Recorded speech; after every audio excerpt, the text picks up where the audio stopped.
Hi friend, welcome to the good world. I'm doing something a little different today. I'm skipping the fun cartoons and some of the goofiness, and I'm going to be a bit serious. I'm going to talk about current events. I generally don't want to be doing that too much in this space because there are plenty of people out there who are better equipped to talk about the news.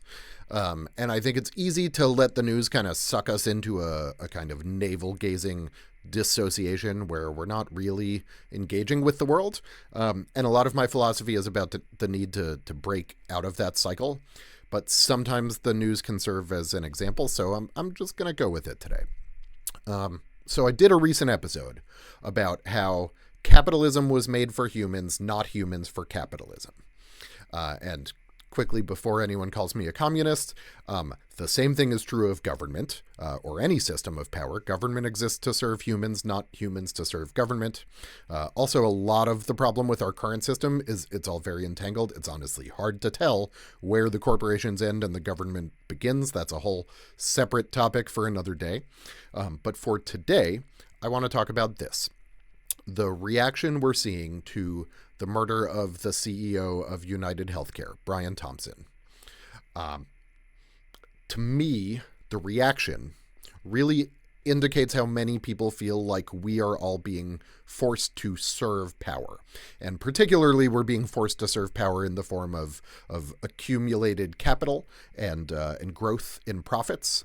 And I've seen a lot of concern and horror about the glee that some people are showing on social media, and concern that some people would gloat about the murder of someone who was just doing his job. And when I say some people, it's at least thousands and probably millions of people who are openly celebrating this murder. And it's easy to say, we just need to condemn violence. It's easy to say, these are bad people. And I am far less interested in condemning people, even if their behavior is harmful, than I am in understanding the harmful behavior. I think that's a much more important thing to do, honestly. There's a famous line from Walden by Henry David Thoreau, which maybe you read in high school. I didn't read it in high school because I didn't do the reading, but I was assigned it in high school, and I was there while my classmates talked about having read it. Anyway, this line from Thoreau, "The mass of men lead lives of quiet desperation," is the line. People who are desperate do drastic things. And as we've talked about before here on this show, hurt people, right? That's something that came up in my chat with Reverend Leah and Reverend Elaine. Hurt people.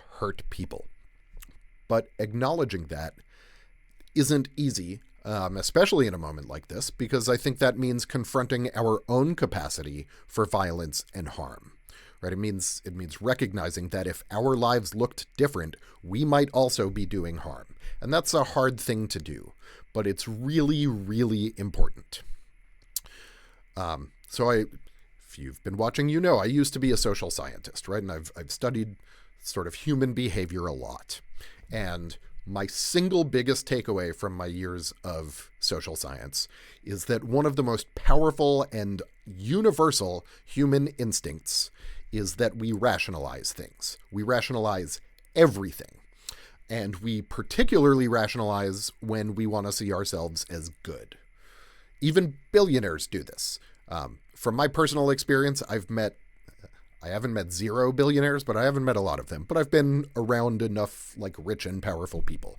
And in my personal experience, I would say maybe especially billionaires do this kind of rationalization.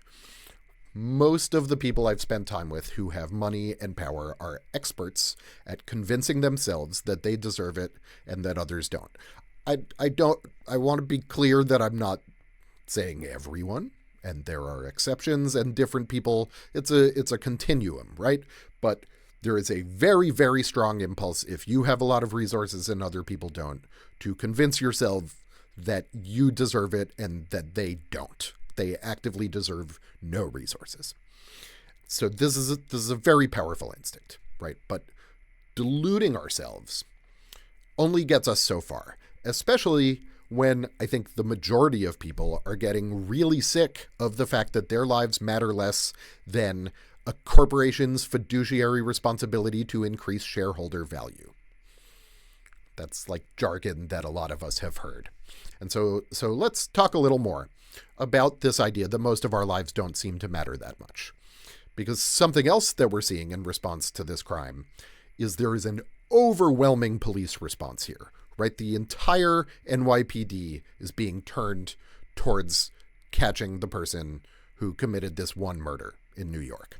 And for a lot of us, that brings up memories of the response last year to the missing submersible, the Titan submersible that was going down to see the Titanic. And that was something where the U.S. Navy got involved. And for a lot of us, it really shows us just how much our institutions do not value our lives compared to the lives of the rich and powerful, right? You cannot look at the resources being devoted to solve one murder and the lack of resources being devoted to solving many other murders, most murders, and say that these things are being treated equally. And if you, like me, are just some guy and you get shot on the street in America, you know that the full power of the NYPD is not getting used to catch whoever did it, right? If you or I go diving in the ocean and we go missing, we know the U.S. Navy isn't going to come look for us. And a lot of people here in the U.S. like to say all lives matter, right? That's a common thing. All lives matter. And maybe they do. Look, I certainly believe that every human being has inherent worth and value. But we are shown every day that all lives do not matter equally in our society. It is very clear that the life of a poor person dying because they have cancer and bad health insurance, for example, does not matter as much as the life of a C-suite executive from that same insurer. That's not an objective reality, it's a social norm, right? It's not God or nature telling us that. It's not natural forces, it is the people with the power to shape our laws and our culture. And what's hard about it is that's not any one person. It's like it is a diffused responsibility among a small circle of humanity that affects the diffused experience of the rest of humanity. But within those spaces of power and influence, they have a lot of narratives that reinforce the idea that everything is fine. Right? We're fed this narrative that actually, if you look at the numbers like GDP or unemployment, hey, things are going really well. We're told that most of us aren't really suffering, which, hey, if you ever really want to piss someone off, tell them that the pain they feel is just their imagination. People like that a lot. We're told that most of us aren't really suffering, but then also we're told that if we are, it's necessary, right? We're told some amount of pain is needed to preserve our way of life, to preserve capitalism, or to preserve democracy, or to preserve freedom. But we're not idiots. We can see whose way of life is being preserved and whose freedom is being preserved. And we can see whose freedom can be taken away, whose dignity can be taken away, whose entire life can be reduced to a line item on a balance sheet. There's a line I saw recently at some point within the last couple days, and it was, "Those who make peaceful revolution impossible make violent revolution inevitable." And I am scared. I am scared that this is going to devolve and continue breaking down. And I would absolutely never encourage anyone to be violent. No one who knows me would consider me a violent person. I am a big peace and love guy, right? The tagline of the show is "Let's build a world that is good." The theme song says "I'll be your friend, you can be mine." I am a peace and love guy. But I also know I have it pretty good, so it's easy for me to be a peace and love guy. And the mass of us may lead lives of quiet desperation, but I have been mostly protected from that. I have my basic needs met. I have a home and food and some disposable income and some fancy degrees from fancy universities, so I am not desperate. A caged animal is desperate and violent, and like most of the people in our society with money and status and power, I am not trapped. I am not caged. I'm not a line item on a balance sheet. When I got cancer last year, my insurance covered the treatment. There were some minor snags, but everything was pretty easy to solve. And then the things that weren't were, I was able to pay out of pocket to cover the additional expenses, but mostly the insurance covered it. And so when we see violence, we're often told we need to condemn violence in the strongest terms. And I think we need to think pretty deeply about the things that violence is reacting to. I think we need to think about the kinds of everyday violence that most people experience. Because we're often told that it's just bad people who are violent. We're told the world is made of bad guys with guns and good guys with guns, and that's a load of absolute nonsense. Again, hurt people hurt people. Capitalism was made for humans, not humans for capitalism. And at this moment, and honestly for most of my life, we have acted like humans are made for capitalism. We are literally, not figuratively, we are literally engaging in human sacrifice to serve our God, who is the invisible hand of the marketplace. We are sacrificing literal human lives to the imagined higher power of, honestly, of magical thinking. The invisible hand is magical thinking. But instead of an elaborate ritual with a priest and a virgin and all of that stuff, our human sacrifices today take the shape of a form letter from an insurance company or a police sweep of a homeless encampment or any number of other things. And most of the people with power and money and status are in a bubble with each other. I used to live in that bubble. I have at least partially left it, but it's a hard thing to fully leave. And so to any of you out there who are also in that bubble, and I'll say from experience that if you're in that bubble, you don't necessarily realize it, right? So, for example, if you're going to fundraisers where you talk to members of Congress, if you have the word chief in your job title, if most of your friends have graduate degrees, you're in that bubble. If your only interactions with people who never went to college or who work on a wage and not a salary, if your only interactions with them are as service workers, as a waiter or a driver or a security guard, you are in that bubble. And again, I'm including myself. I've gotten out of it somewhat.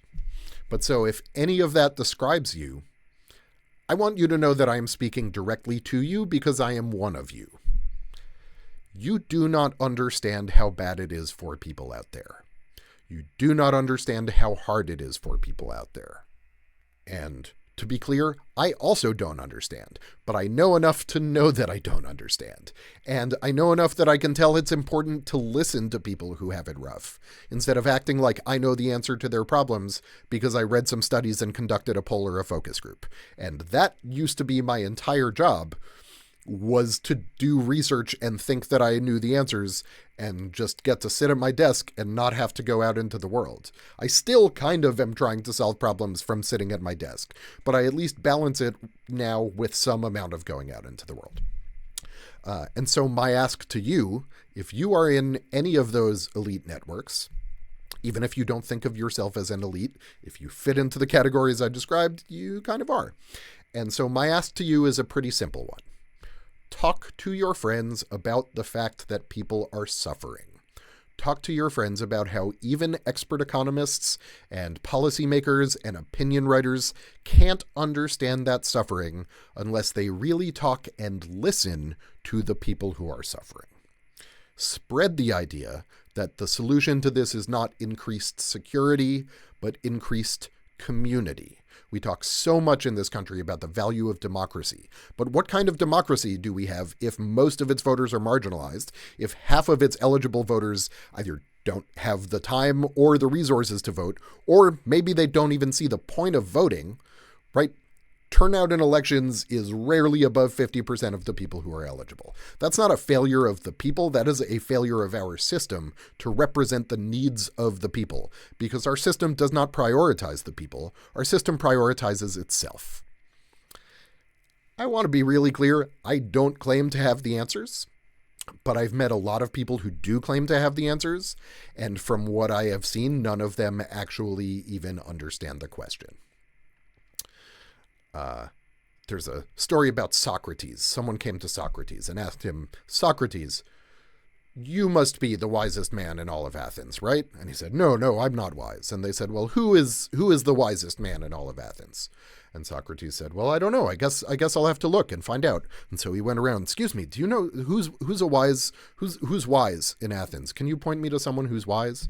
And someone would say, oh, Socrates, I know this incredibly wise man. They were men because it was ancient Greece, but this incredibly wise man. And Socrates would go and he would talk to the wise man and he would be like, this guy has no idea what he's talking about. He's just sounding confident.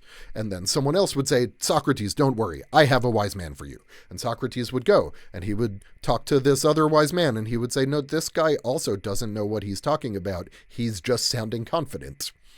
Again, a lot of people think they have the answer, but a lot of them don't. A lot of people think they're wise, and none of us are. Socrates' great realization coming out of this was, paradoxically, because he at least knew that he was not wise, he was therefore the wisest man in Athens, because there didn't seem to be anyone else who even understood that about themselves. Again, I was talking earlier about how we rationalize things that make us feel good about ourselves. This is an example of that. Okay, so now I want to come back to what I was talking about at the beginning of this question of how we respond to violence. Because we're told that our only reasonable response to violence is to condemn it. But when you condemn a behavior without trying to understand it, honestly, you're usually going to get more of it. If you punish a kid for acting out, but you don't try to understand why they're acting out, guess what? They're going to keep acting out. If we condemn violence without trying to understand why it's happening, we're just going to get more violence. Because fundamentally, violence is a demand for attention. That doesn't mean it's harmless, right? It's extremely harmful. But if we're making a show of condemnation without understanding the causes, we're not fixing anything. We're trying to feel morally superior. We're bypassing the difficult work of understanding and listening and learning and reflecting. We're bypassing all of that for the short-term high of feeling better than someone. Martin Luther King Jr. said, a riot is the language of the unheard, right? Again, violence is a bid for attention. And a lot of people know that line, a riot is the language of the unheard. You may know that line. You may not know the question he asked immediately after it, which is, what is it America has failed to hear? And I would encourage all of us to look at violence not as a fire to quickly suppress, but as an alarm bell. We have not been listening. What is it we have failed to hear?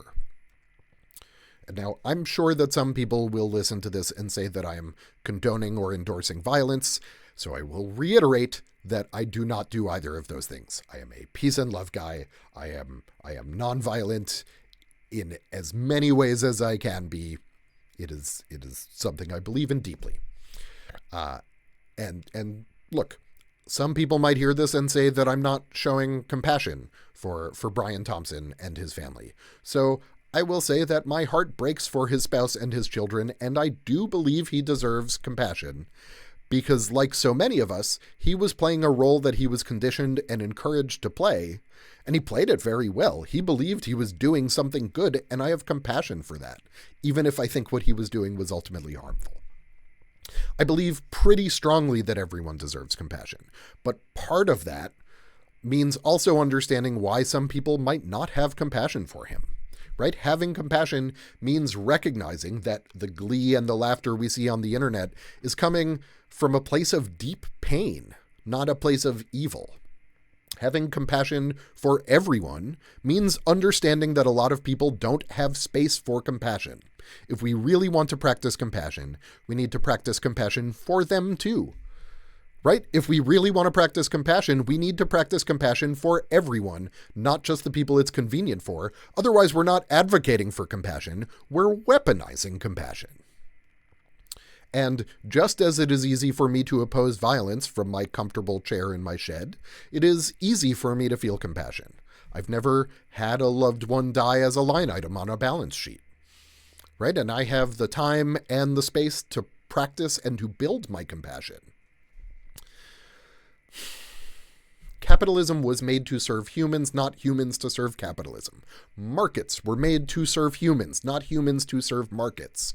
Profits were made to serve humans, not humans to serve profits. That is how it should be, but our society, our culture, our laws, our economic system, and our institutions show us over and over, have been showing us for years, that if we are not serving the invisible hand, the god of the marketplace, we are expendable. This is the world that capitalism has been building for a long time. I don't know what we should replace it with. I don't. But clearly this isn't working. Thank you for your time, friends. I hope you have a good weekend. I am not going to play my goodbye song because this is an intense and heavy episode. But I love you deeply, and I look forward to seeing you again next week. Thanks.